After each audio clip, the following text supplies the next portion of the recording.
Hello everybody and welcome back. My name is Kari and today I'm doing my Reading Rush TBR. I've realized that it's cutting it a little bit close, although to cut it really close I could have done this on Sunday, but that scares me for really no reason whatsoever. That's beside the point. The Reading Rush, formerly known as Booktubeathon, is coming up next week. It is the 21st, so the 22nd of July to whatever the following Sunday is, which would I think be the 28th or 29th? Whatever the following Sunday is, it is then. It is from midnight in your time zone until midnight in your time zone on those days. This is why I don't explain things. Anyway, there are 7 challenges. You can read as many books as you want. That's kind of the point of the readathon. The Read 7 Books in a Week challenge is no longer an official challenge, but on the website, which I am on, so if you want to check that out, go find me and we can be friends. You can get badges, and they have merch, and also read-ins. So I will be doing the Minneapolis read-in if any of you happen to live in the area. That said, there are 7 challenges, which I think I mentioned before. It's been a bit of a long day. And let's get into the challenges and the books I'm going to read for them. So challenge number 1 is read a book with purple on the cover. For this I'm going with Ogre Enchanted by Gail Carson Levine.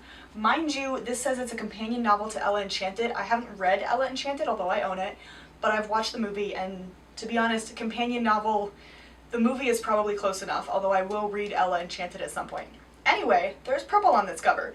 There's not as much on the front of it, but the spine is purple, and the naked hardback is just straight up purple. So that's, if I don't drop it, that's going to count for read a book with a purple cover. As it happens, it's also going to count for the 5th challenge, which is read a book with a non-human main character, because she gets turned into an ogre by Lucinda. Not a spoiler, it's on the flap. So she's not human for a solid portion of the book, and she is our main character. 2 challenges down. The next challenge is to read a book in the same spot the whole time. You can do this in multiple settings, it just has to be the same spot. So I will show you where I'm planning on reading. This is where I will be doing all of my spot reading. It's nice and cozy, and I got all of the rest of my stuff from my parents a couple weeks ago. So it hasn't quite been organized again, because under all of those blankets are multiple other stuffed animals that I have to arrange so that I have a seating spot. I usually sit right underneath the elephant so that my head kind of goes there, and then I'm stretched out.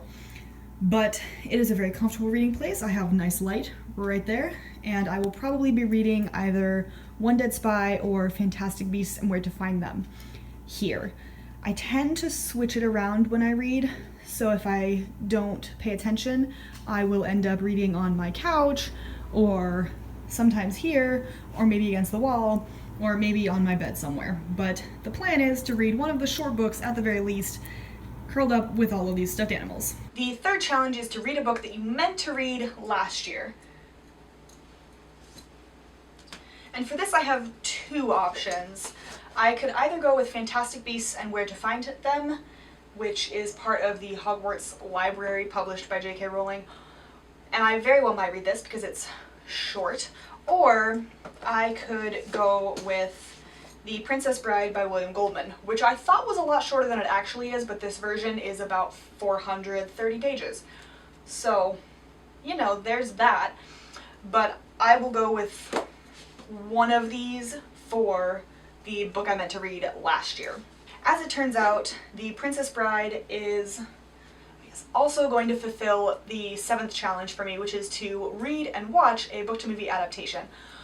A lot of people are going with Harry Potter, but I am not quite there as far as rereading Harry Potter just yet. I only finished rereading it last year in December, maybe November, so I want to give myself a little bit more time before I crank through the books again. And I've never read The Princess Bride, so I decided I was going to read and watch this because I like the movie nowadays. It scared the crap out of me when I was a kid. And then Fantastic Beasts and Where to Find Them is going to fulfill the 5th challenge? 6th challenge, which is to pick a book that has 5 or more words in the title. This one, watch, Fantastic Beasts and Where to Find Them. It has 7. I'm very excited because I've been thinking about this for weeks and I could not come up with anything to save my life that I hadn't already read. I'm trying to read new books. So this will also fulfill the very long title challenge. And then the last book that I'm going to read, / the last challenge, is to read an author's first book. And this is fairly literal, it means their debut book. And for this, I am going with One Dead Spy by Nathan Hale. Sorry, I saw Hazard's Tales and I combined things. Anyway, this is a graphic novel. I've read 2 of his books before because my mom got them for me signed. And each of them have their own color palette, so this one's obviously is red, and I love it. And it starts with Nathan Hale, who was a spy in the American Revolution, and was hanged by the British because he was caught trying to smuggle British plans to the Americans. I believe he's the one who said, "I regret I have but one life to give for my country." I could be wrong, I don't think so. Anyway, this is Nathan Hale's first book, the writer, not the spy, and it starts with Nathan Hale the spy, confusing, I know, being hanged, but then the Nathan Hale the spy tells all of these stories about history. And so this one I think is just the Revolutionary War told by a man who lived it. And then he's got others. He's got the Donner Dinner Party, Big Bad Ironclad, which is about the Civil War, Treaties, Trenches, Mud and Blood, which is World War I, The Underground Abductor, Alamo All-Stars, and A Raid of No Return. All of which I'm excited to own and then complete the series as far as reading it goes. So this will be the one that I'm reading for the author's first book. I'm going to try and read 7 books in a week. We're going to see how that works, but for the sake of at least getting all 7 badges, I'm just going to go with those 4 books and we'll go from there. Like I said, hopefully I can get a couple more books in, but I'm also trying to get through a couple of chunky books, which ought to be interesting. So that's my Reading Rush TBR. I hope you enjoyed, and let me know what yours is in the comments below. See you in my next video. Bye.